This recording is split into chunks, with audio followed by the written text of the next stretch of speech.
Reel it back in. Okay. Are you guys asking my middle name?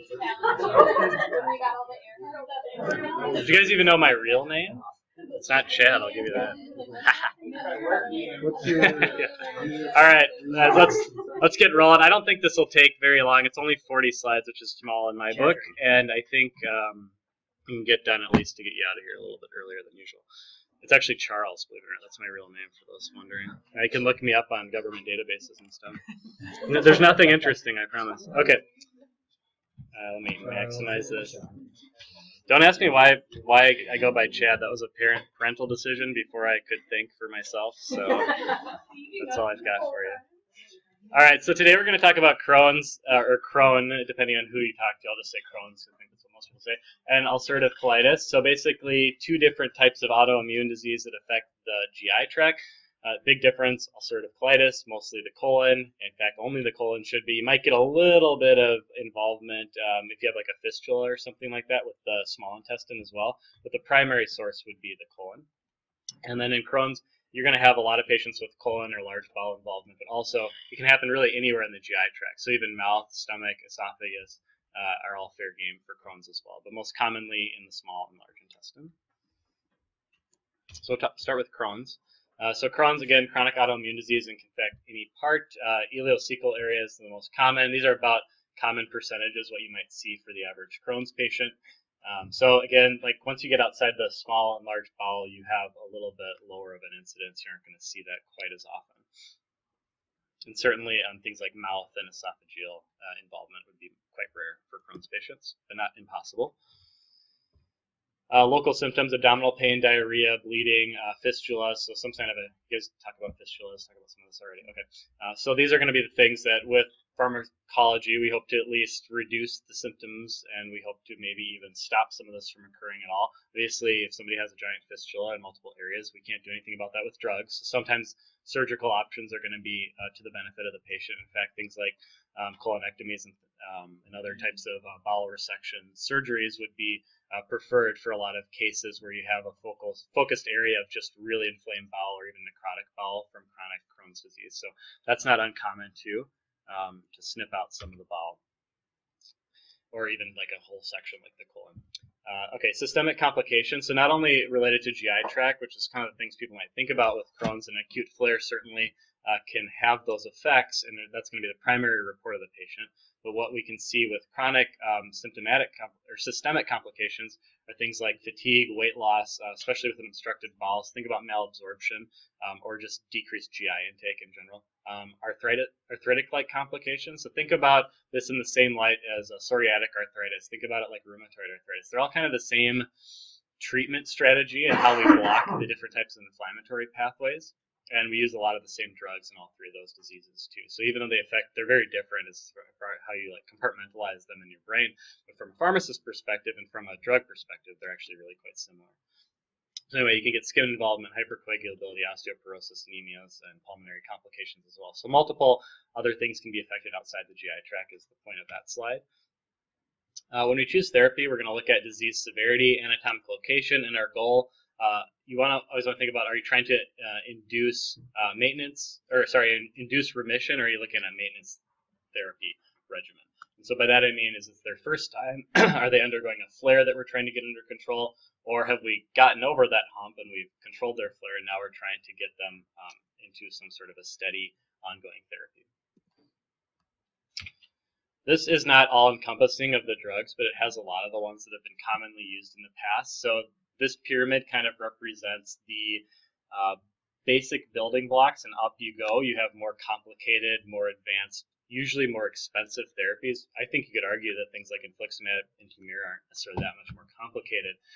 They're actually pretty simple from a pharmacologic standpoint how they work. However, they are very expensive and they're newer, so people still think of them kind of as like, oh, they're the kind of the upper echelon of treatment. But over the last years, 10 years or so, Crohn's has gotten much more top-heavy treatment, so we focus a lot more on those biologic agents that work very quickly. They have better side effect profiles, and generally speaking, they're more efficacious than our older treatments. But you'll see two schools of thought. So one is called the top-down approach, where you basically start at the top, you go with one of these more expensive biologic agents right off the bat, and then you could add on other things like steroids or different types of immune suppressants to complement that if you needed to, or maybe some of the newer therapies, and I'll touch on those very briefly. And then alternate therapies, oral aminosalicylates or 5-ASA drugs, which we talk about, antibiotics, topical products. Think about a topical product like a suppository or like a foam. So it's topical within the GI tract, not like putting on your skin. So you'd give somebody an enema or some kind of a foam or suppository type system. There's lots of different steroid preparations like that out there. That's more, of course, for local areas. So that's not going to get anywhere other than the end of the large intestine. You aren't going to be able to treat small bowel disease with that particular type of product. But it could be a complementary therapy for somebody who has a lot of colonic involvement with their Crohn's disease. So anyway, and that would be called, and if you started down there and worked your way up gradually, more in a stepwise approach, that's called a bottom up approach. I don't know. I have it here. I should stop talking and just do my slides. All right. So step up approach. That's what I meant to say. So step up is kind of like the old school way where you start with, it's how we approach a lot of different treatments we've talked about, where you start with a basic therapy and you work your way up to more advanced. And again, with these autoimmune diseases, a lot of the evidence is pointing us more towards a top-down approach, where it's better to start with those biologics or immune modulating therapies first. Sometimes what happens with Crohn's disease patients especially is you use steroids or glucocorticoids to manage their flares, and what happens is they get dependent on them, or they can't, it's 6-12 months later and they're still on these little tiny doses of prednisone, and if you taper them off, they get a rebound flare, and that's what we want to avoid. So sometimes it's best in medicine just to work with the better agents right off the bat. I think the initial resistance was just the cost of these agents, and maybe you compare them with methotrexate or some of the other really cheap things we're going to talk about, like azathioprine, some of the older therapies like that. The cost isn't even comparable. I mean, methotrexate costs nothing compared to Humira, and that was a big risk at first, because I mean, you don't have, Crohn's isn't like the most popular disease, or most common disease in the world. You don't have a ton of people on it, but you have a fair amount of people who have Crohn's. And it's a big healthcare cost if you're all of a sudden you're going from $100 a year in drug costs to $10,000-$20,000 a year in drug costs for all those patients. So it is something financially we need to make sure that when we're doing our research and people on the other side of the coin are looking at these therapies to decide, is this really worth it from a cost-benefit analysis? And I think over time they have found that that's working for these patients. Keeps them out of the hospital, keeps their ER visits down, it keeps their flares down, it gives them better quality of life. All those things have much better positive benefits long term and can oftentimes be supportive of cost reductions over the course of that person's lifetime. So overall, the investment is generally worth it. However, it is usually a chronic therapy they're on. So again, it's not cheap. So that's all I'll talk about that for now. We'll come back to those drugs here in a second. I think I covered all the merits there too. So this is a management of low-risk adult patients with mild symptomatic Crohn's disease. So this is really looking at how you're going to treat somebody who comes in with a pretty basic mild case of Crohn's. And this is all about, you can read these, I'm not going to go through all this individually, and I'll talk about the drugs and where exactly I want you to know them. But basically the idea is, where's the disease? So is it in the colon or is it in the ileum? So that's a big question you want to ask. And you might not be able to get that right away. I imagine there's imaging you can do to figure that kind of stuff out, again, beyond my scope. If you can limit it to the proximal colon, or sorry, I said ileum, but I meant like small ball. I'm sorry, my anatomy is bad sometimes. And you'd go to an oral steroid. So budesonide has become one of the drugs of choice for like the initial treatment of Crohn's disease and inflammatory bowel flares. The reason being, it's essentially a topical corticosteroid that you ingest. It doesn't really absorb out of the GI tract. You might remember it. There's a couple inhalers that use it too from our respiratory module that use budesonide as their inhaled corticosteroid in the combination therapy or as monotherapy. And another reason why that's nice there is because, again, it doesn't really get absorbed systemically. In this case, it doesn't get absorbed to a point where people would really get chronic side effects. So you can take budesonide for quite a while and really not get any adverse systemic reactions like you would from taking prednisone for a long period of time. So that's really changed the game as far as how we use oral corticosteroids. Is before people were maybe a little bit more hesitant to try them first. You might have tried some other therapies to see if things would work, tried antibiotics, things like that. And I'll talk about those in a second, why they've kind of fallen out of favor. Basically, this is all about looking at budesonide therapy and where you start it and where you give it. So that's really the basic building block of a Crohn's treatment for, again, a very mild, low-risk patient. So this is kind of where we are when we're looking at a step-up type approach right now. This is essentially the bottom of the pyramid. The rest of the therapies we're going to talk about that are oral for Crohn's really don't have a lot of impact unless the disease is very focused. They're much like some of the drugs we used to use to treat Crohn's, which we'll talk about here in a second, are much more useful for ulcerative colitis and really don't have a big place in Crohn's anymore. All right, so let's, yeah, go ahead. So for the test, what do you want us to know of that flow test? I'll go through some more of it and we'll talk about it. I think it'll make sense. I think all I want you to know is that for an initial Crohn's patient, you start with budesonide. That'd be the preferred agent. Yep. Okay. And if I gave you multiple steroids, budesonide would be preferred because, it doesn't absorb. So if I give you like budesonide and prednisone, technically they're both steroids and they do the same thing, but we would start with budesonide. Now, if you did want to give prednisone, or if the patient wasn't responding well to budesonide, it's a pretty high dose. It's about 40 to 60 mg per day for an initial treatment, which is similar to an asthma exacerbation. So not a small dose, and you would taper the patient off gradually. Whoops. And then again, I talked about budesonide already. Budesonide, so how do you give budesonide? For a while, it didn't come as an actual capsule. You had to give it as a nebulizer solution. They make it as a pediatric neb, and that was its original intention anyway. And people started buying it and then drinking it, not on their own, of course, through a prescription. And they found out, yeah, this actually works pretty well. So sometimes you might see people on that nebulizer treatment orally still, if it's more cost-effective that way, because the capsules are kind of expensive. There's a brand called Euceris out there that makes them. But it is really the only product like that on the market, and I think it's preferred to the nebulizer liquid. So for the most part, people are paying, I think insurances are paying for it. I've seen it in the hospital a fair amount, so I think it is taken outpatient pretty commonly. But just know that there are a couple options there. And again, it basically gets chewed up by the liver on first pass immediately, so you don't have any opportunity for it to really get to any systemic targets. Okay, that's steroids. That's really all we do for oral steroids for Crohn's, so that's all we're going to talk about. What we can look at further are, I'm going to talk about the 5-ASA drugs now, and really we'll come back to these a bit during ulcerative colitis, but they kind of fit in here too, and you might see them used for Crohn's patients here and there. Historically, they were a popular drug for treating all types of inflammatory bowel, but they've really fallen out of favor for Crohn's. 5-ASA is 5-aminosalicylic acid, and it's basically kind of like an aspirin analog if you want to think about it like that. We don't really fully understand the mechanism, but it's thought to modulate inflammatory response via prostaglandin, leukotriene, cytokine. So it's essentially kind of like an NSAID that you take, and it really works only in the GI tract. In fact, a lot of the formulations out there and the compounds are cleaved by specific bacteria found only in the large intestine, and if you have disease in the small intestine, they won't do anything because the drug doesn't actually get active until it gets to the bowel, the large bowel. So with that, you have a couple different options for drugs.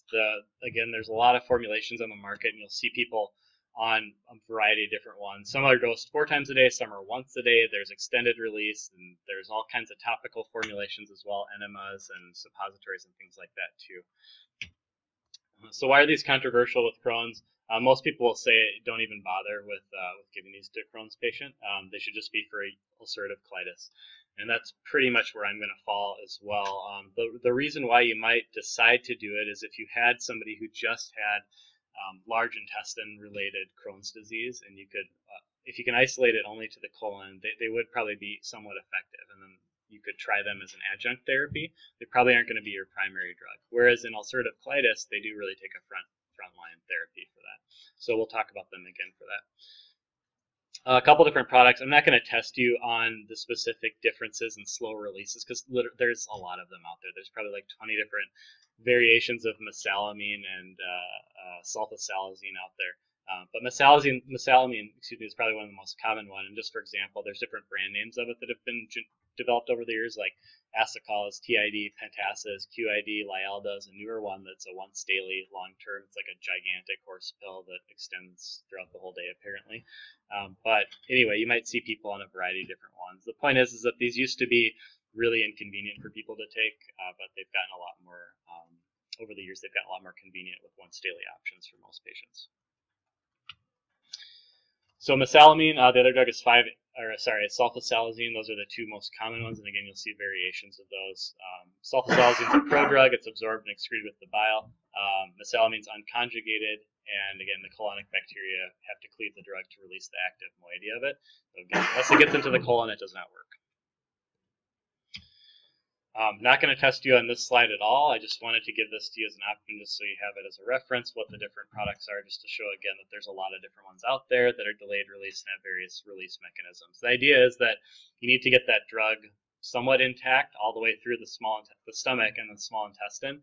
To do that, you have to protect it, and then once it gets into the colon, you have to release it. So it's actually kind of challenging from a pharmacologic standpoint. So a lot of these have interesting release mechanisms, which again, not really super important, but kind of fun for a pharmacy nerd to talk about. And this is the same products. It just shows you their durations here, I think. Or sorry, these are the grams. And then I'm forgetting what this slide is. Oh, sorry, this is like 2 to 4. Oh, yep. I'm trying to figure out what this is. Ulcerative colitis, Crohn's colitis. So you have the differences in where you might use them, and like ID means insufficient data, so no one's really studied long-acting drugs in Crohn's disease. So again, a lot of this stuff has just fallen out of favor with Crohn's completely, and how much you use. This is like grams per day, how much you'd give somebody, and so again, like a 24-hour tablet is a 2.4 gram tablet. It's one tablet, whereas the other ones you'd have to divide it up because they might be like 500 milligrams. So again, I don't care that you know that. It's just another little piece of information about these drugs. As far as side effects go, mostly pretty well tolerated. Again, they're kind of like budesonide, where they don't absorb systemically to a significant extent. Sulfasalazine has some nastier side effects than mesalamine, which is why mesalamine products are by far the more common one you're going to see. You do get people reporting things like nausea, headache, rash, male infertility, which I'm not really sure if that's related to the drug specifically or not, but it is something that's reported with it. And then there's some other rare things as well. But so that's why something with sulfasalazine in it has become less favorable. Mesalamine doesn't really have the same incidence. It's much more rare to see that with mesalamine. All right, antibiotic therapy, chronic antibiotic therapy with ciprofloxacin or metronidazole or some sort of combination was popular at one point, but really didn't see very good benefit in clinical trials. It was modest, if anything, or neutral at best. With chronic Crohn's, sometimes people might use metronidazole alone.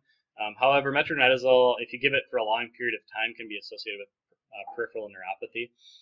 People might use metronidazole plus Cipro. The idea is that you're getting rid of some unwanted bacteria in the colon, and there's an inflammatory process there that might help. Again, the evidence is weak for that, and most people probably end up getting resistant to antibiotics. So it's really fallen out of favor. I think with antibiotic therapy, where you're going to see it more often for Crohn's is for somebody with an acute flare where they actually have some sort of inflammatory bowel process going on that's causing them to have septic-like features, and then you're going to treat them with broad-spectrum antibiotics anyway. So this slide, I'm not going to test you on chronic antibiotics in Crohn's disease because it's just not really used. No one really knows what the exact duration is. No one knows what the benefit is. So rightly so, it's pretty much fallen out of favor. But I thought I'd include it just because it's something that is a treatment option and intervention. Okay, so to answer the question about the flow chart, again, this is really what I want you to know mostly. Treating mild to moderate active disease, you're looking at mostly outpatient therapy, mostly oral management, and starting with your topical glucocorticoid, which is budesonide. Which would be, I should reframe myself here. Okay, so anyway, location of the disease, let's back ourselves up. So if you have oral disease, which again, kind of rare, by topical glucocorticoid, I mean like something in the mouth. So if you have some sort of an ulceration in the mouth from Crohn's disease, you could use some sort of either an ointment or something in a mouthwash type formulation that's a corticosteroid. For gastroduodenal, gastric acid suppression is good. Oftentimes in the acute phase, people might try prednisone, depending on how severe the disease is. And then for ileitis and colitis, you're looking at the less severe treatment. So like glucocorticoids would be, in this case, you would start with your topical glucocorticoid, which would be budesonide. So that's really what that chart was about, is ileitis and colitis, right? It wasn't really talking about these specific locations. Once you get gastroduodenal and oral disease, your treatment immediately kind of jumps into a different tier, and you're considered more severe at that point. You aren't considered mild. And at that point, you really have to look at some more aggressive systemic therapies to start out with, or something that's going to work a little bit better from a topical perspective if it's in the mouth area. All right, sorry I kind of stumbled through that. Do you guys want me to go through that one more time, or any questions?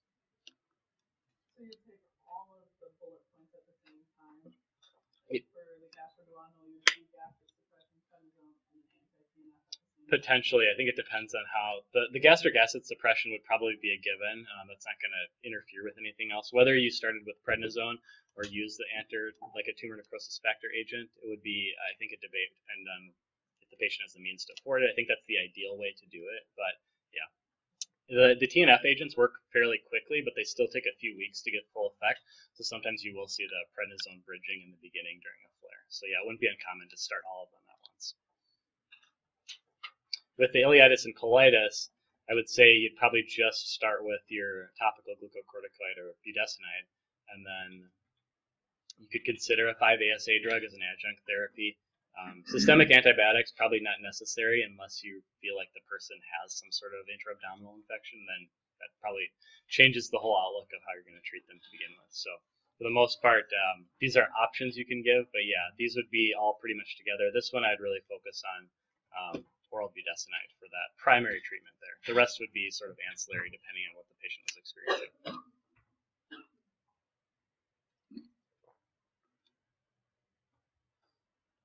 Okay. All right. So once remission has been achieved, depends on what drug you use. Let's say they only had colonic involvement and you got them into remission with a 5-ASA drug. You could taper that drug after about 6 to 12 months, or some people will be on them indefinitely. With budesonide, you can taper after 12 weeks. That's usually the common strategy to do. But you may need to escalate therapy if the patient can't taper off the drugs. Again, steroids have that risk where people do tend to relapse after you take them away completely or try and taper them down.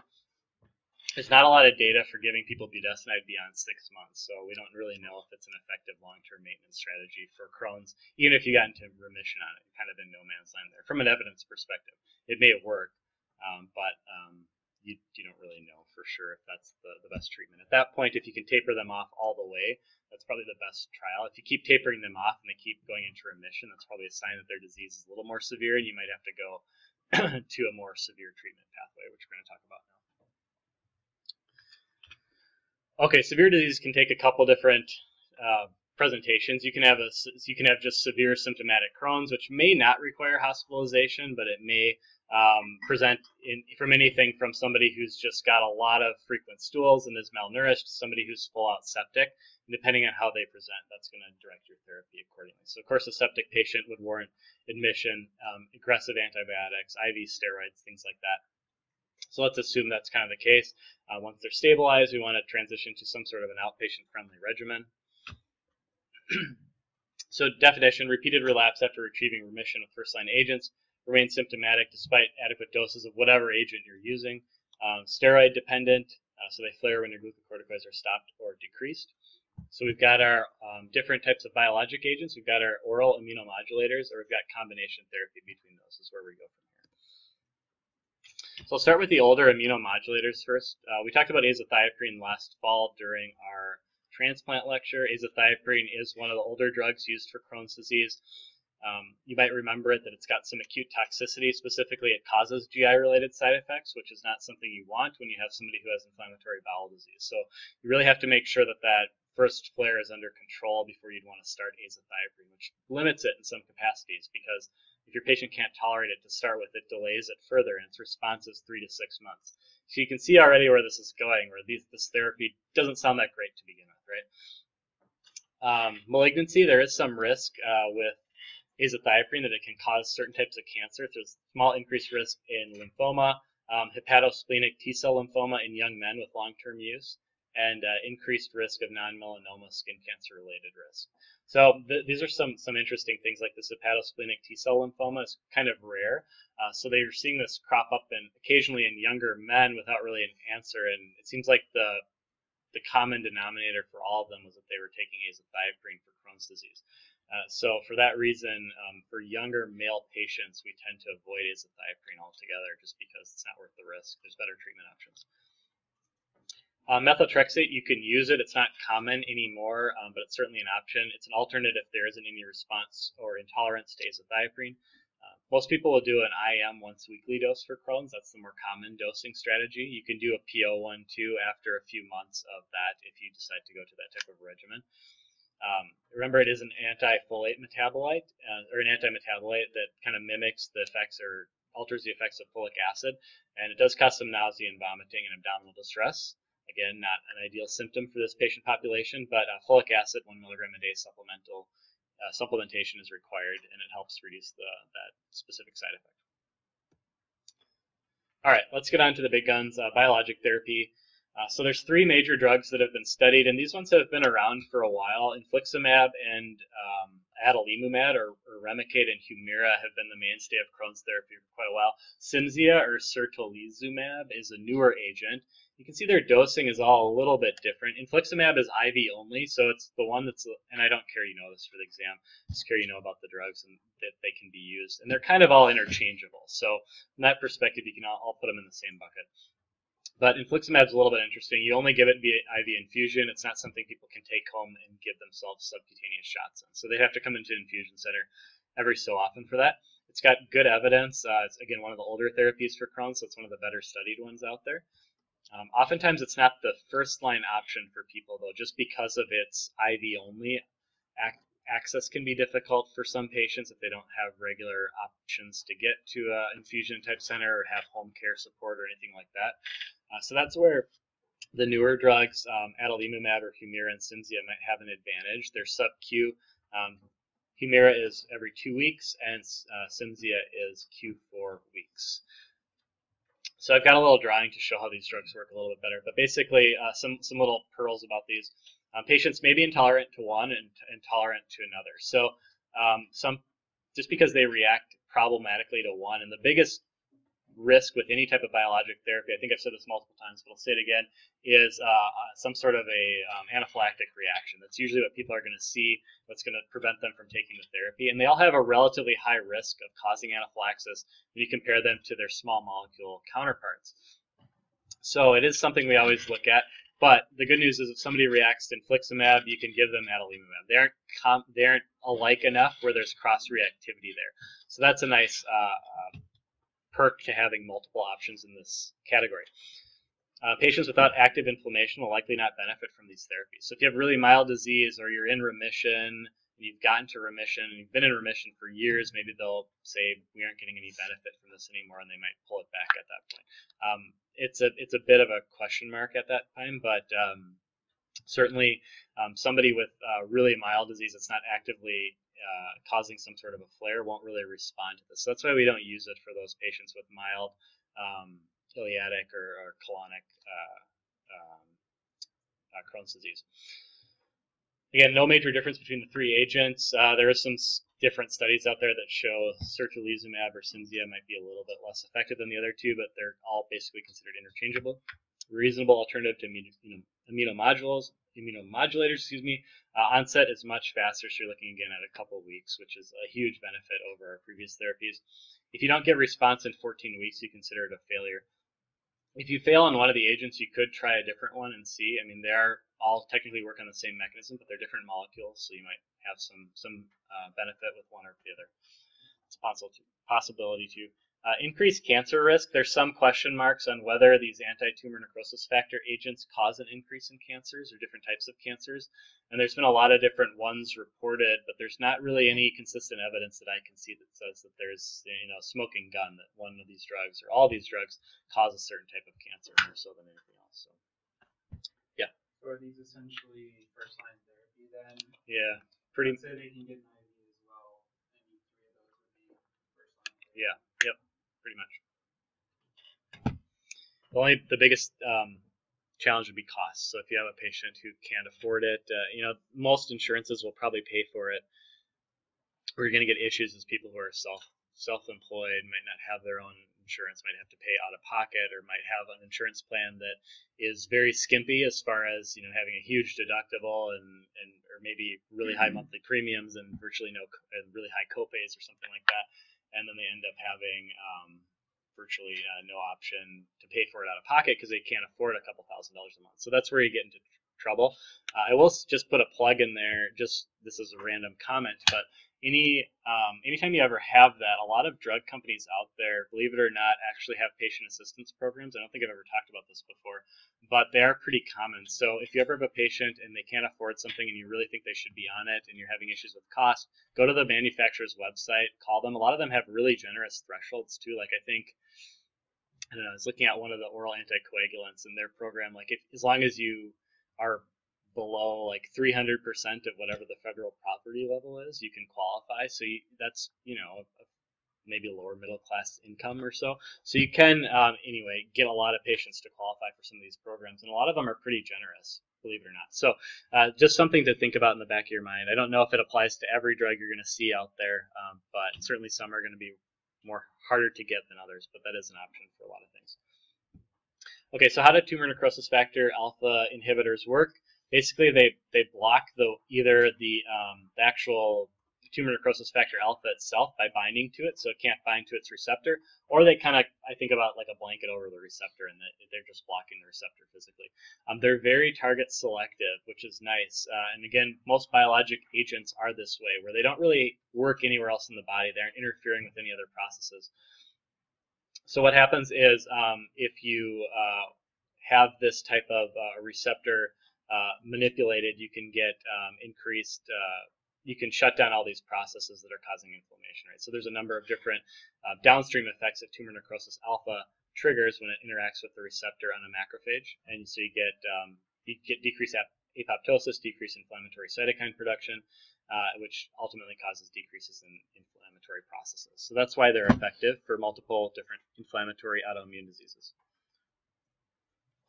I don't think I talked about this, but I think maybe I did in other lectures where we went over this. I'll just mention it again briefly.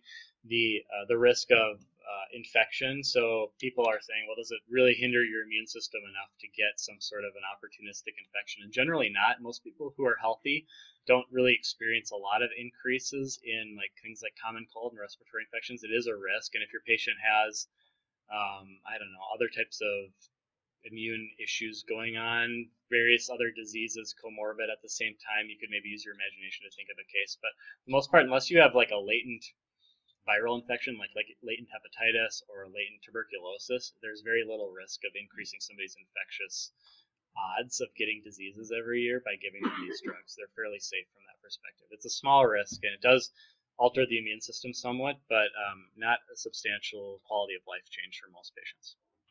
That's why I see on the commercials, like if you have TB or hepatitis, talk to your doctor about that. It's one of their kind of hallmark things. It's like, well, fortunately, not a ton of patients, at least in this area, have latent TB. Hepatitis is another story. Okay, some other therapies we could look at. Mycophenolate or Cellcept was also studied for this. You might think of I thought that was an alternate for azathioprine, and of course it is for transplant.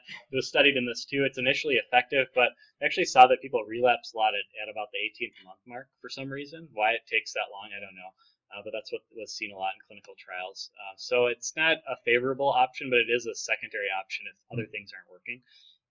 There's a couple other biologics out there that have been developed for other indications. So for example, Tysabri or natalizumab is a MS drug specifically. It also has some efficacy in Crohn's disease. So where you might see this used is in a patient who has MS and Crohn's. They might say, well, that's going to kill two birds with one stone.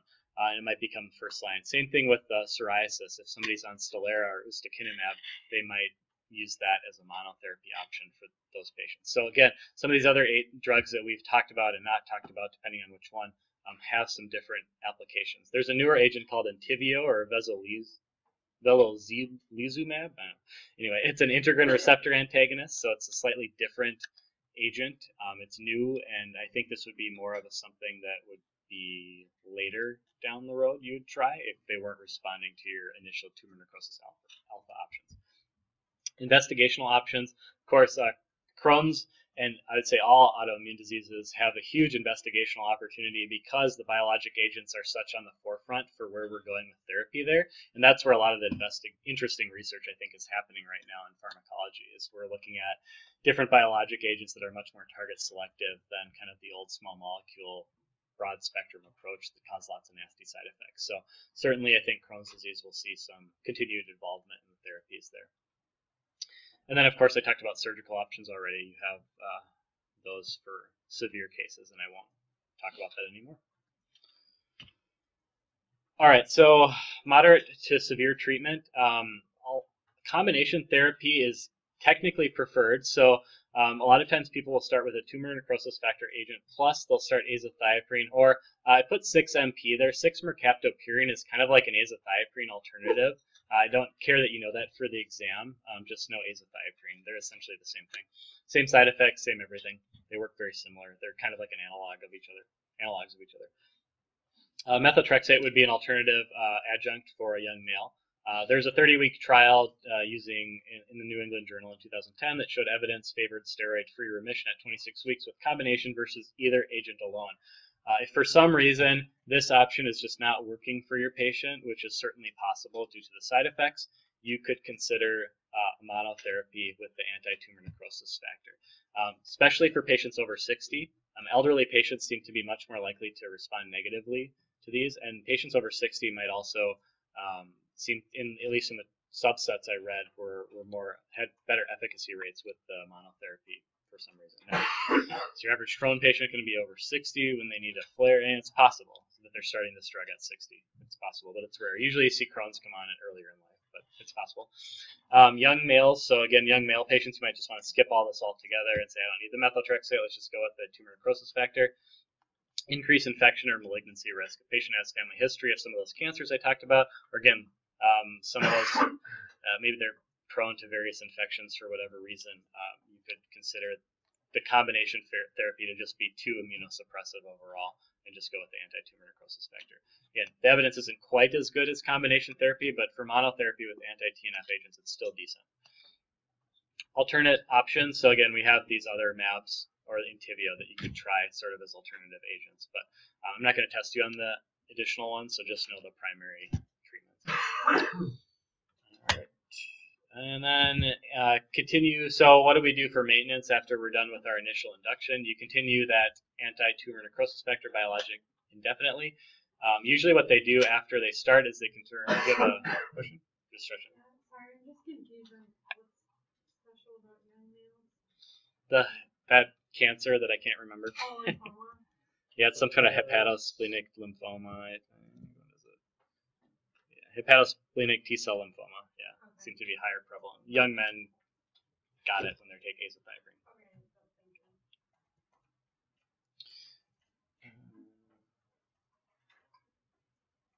All right, so after you get into maintenance, the tumor necrosis factor by indefinitely, you can do drug trough levels just to make sure your therapy is optimized. Usually once you hit that, you want to make sure, the idea here is that you're giving them as little drug as possible over time to get that trough that's desired. So you actually do some levels, which is kind of newer for Crohn's. Don't care that you know that, it's just a side point. Usually people stop azathioprine altogether after 12 to 24 months. You want to perform an ileocolonoscopy or confirm mucosal healing and histologic remission, and then you can get rid of that altogether. Some alternative options, if the TNF agent indefinitely isn't going to be an option, again, for cost or other things. Some people might be like, I can suck it up and pay for an anti-TNF agent for a couple of years, but after that, I don't have any more money to do that, so that might be a cost-prohibitive option. So in that case, you can do azathioprine methotrexate as monotherapy for whatever reason. So there's a couple other reasons I put there. Diminished efficacy with TNF agents, people who don't respond well to TNF agents, things like that. All right. Any questions on Crohn's disease? I won't test you on like the severe septic patient. I'm not going to go back to that type of stuff, so don't worry about knowing antibiotics for this test. Just focus on the inflammatory bowel processes. All right. Okay, let's talk about UC quick. So again, we're just looking at the large bowel here and some of the adjacent structures potentially. It depends on what type of location you're looking at, but usually you're going to see diarrhea plus or minus blood, abdominal pain, and incontinence. So similar to Crohn's disease, usually mostly without the severity of systemic symptoms though. I kind of think of like a mini localized Crohn's where you don't really get that systemic list of problems that I presented earlier. So severity, mild, moderate, severe, it just depends on how many stools they're having per day, how much pain they have, how much blood is present, and then once you get more severe, you're looking at like a septic picture, right? Febrile, tachycardic, anemic. They're having a lot of problems at this point. And that's probably an admission. It's probably broad spectrum antibiotics at that point. Mild to moderate treatment, so proctitis and proctosigmoiditis. Topical 5-ASA drug, mesalamine suppositories and enemas are commonly used for this. You can also do topical glucocorticoids via foam or suppositories like hydrocortisone. If people don't want to be administering multiple rectal products, which is fair, you can do oral products as well, so 5-ASA drugs.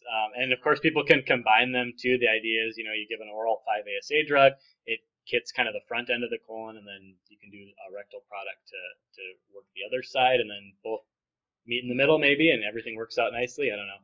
I think there's some thought that for the 5-ASA drugs, they do get diminished efficacy the further they move through, so they get cleaved by that colonic bacteria, but then they might kind of lose their efficacy once they get closer to the rectum.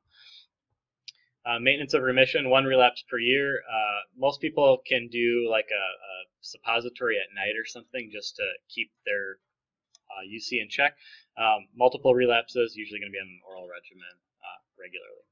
I'm assuming that mesalamine is still the preferred. Yes. Let's assume for the purposes of our discussion and test, mesalamine is the only drug you really need to know for that perspective. Yep. Occasionally, for kids, they compound sulfasalazine into suspensions because there isn't really like a pediatric solution available for these. But yeah, for the most part, that's for adult medicine. You use mesalamine.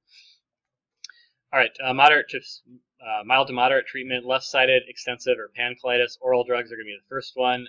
If you fail the 5-ASA, mesalamine, and including some combinations with rectal products as well, you can give oral glucocorticoids. Whether you go with budesonide or you go with prednisone probably depends on the severity of that. I think certainly you could try budesonide and see, assuming they're maybe more on the mild side of things. If they're getting to the point of sort of a severe thing, you probably want to go with oral prednisone and give them something a little bit more strong. Prednisone is usually going to assure it gets to the site of action because it does really distribute everywhere in the body, whereas that budesonide is limited by its ability to move through the GI tract, so you do have some issues with that potentially.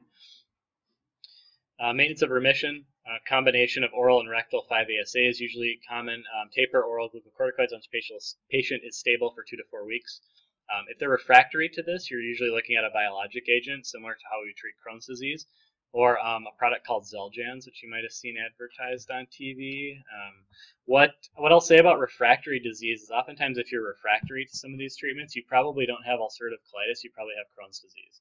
And in that case, you're looking at our algorithm we just talked about. So again, they kind of write a fine line between what's what, depending on how advanced the disease is. And again, you can have Crohn's that's very localized to the large intestine. So it's certainly possible that they look very similar, right? So in that case, again, refractory disease, biologic agents are probably going to be your top choice. For severe treatment, oral glucocorticoids plus high-dose oral ASA plus topical. So if somebody has severe ulcerative colitis, you're going to give them everything under the sun and hope that it works. If they come in and they're septic, that's a different story. So you can almost draw like maybe a dotted line here and say this is a person who you wouldn't have to admit to the hospital. This would be somebody who you need to admit to the hospital. And they're probably going to need some systemic antibiotics, IV fluids, IV glucocorticoids. If this is happening a lot and they aren't on a biologic at this point or some sort of systemic immune suppressant like azathioprine, cyclosporin has actually been studied in UC, not really studied in Crohn's, kind of an interesting one there too. But the majority of patients at this point are going to be looking at a biologic, just like we talked about with UC. Fulminant colitis, this is a subset of people with severe UC, 10 stools per day. You can see all the stuff there. This is an acutely toxic patient. hospital admission, broad-spectrum antibiotics. Usually they're going to get infliximab IV. You can give cyclosporin IV too, so that's what they do in this case as well. If you don't get any response for 4 to 7 days, or if they're considered to have quote-unquote toxic megacolon or non-responsive for 72 hours, they're just going to take you into surgery, and maybe even earlier than that. Again, I'm not a surgeon, so I don't know what exactly they do there, but I'm not going to test you on this stuff. It gets too advanced for what we need to talk about for this class. So that's just, I just wanted to go all the way down the line and get to that point. All right, and finally some fun slides on irritable bowel syndrome. Not really an inflammatory bowel disease, but we'll talk about it quickly anyway. So this would be recurrent abdominal pain or discomfort for more than 3 days a month, improvement in symptoms upon defecation, onset associated with change in frequency, appearance of stool, rectal bleeding, weight loss, and anemia may be signs of more serious disease like what? UC or Crohn's, right? So you kind of get the point. I'm working backwards in severity, which is normally what I don't do, but you know, it's fun to mix things up. It's like a show that tells the story in reverse chronological order. Yeah. I don't know what that chronological order was. All right, IBS treatment. So mild or intermittent symptoms. Pharmacology is not recommended. Usually there's not really any drugs we give for this, mostly lifestyle and diet. So you have somebody who's like, oh, I'm on IBS, I need to take that Humira drug. Like, no, that's not really what we do. Failure to respond to lifestyle. Certainly some of the medications we talked about in the last set of lectures that I recorded for the previous module would be fair game. So things like bulk forming products like psyllium, Miralax. Refractory to the above, you could look at some of the chronic diarrhea type agents like lubiprostone and linaclotide. And then abdominal pain.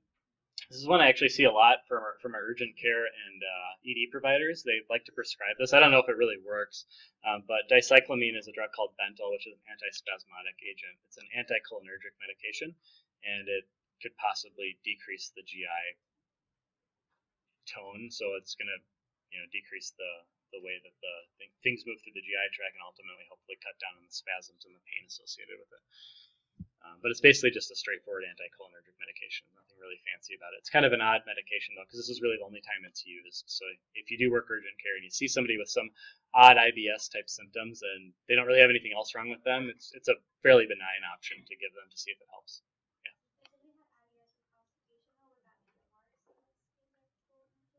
Yes. So this would be for people with good point. So yeah, you would want to treat the symptoms in this case. Yeah. So if they're constipated, you want to work on that side of it too.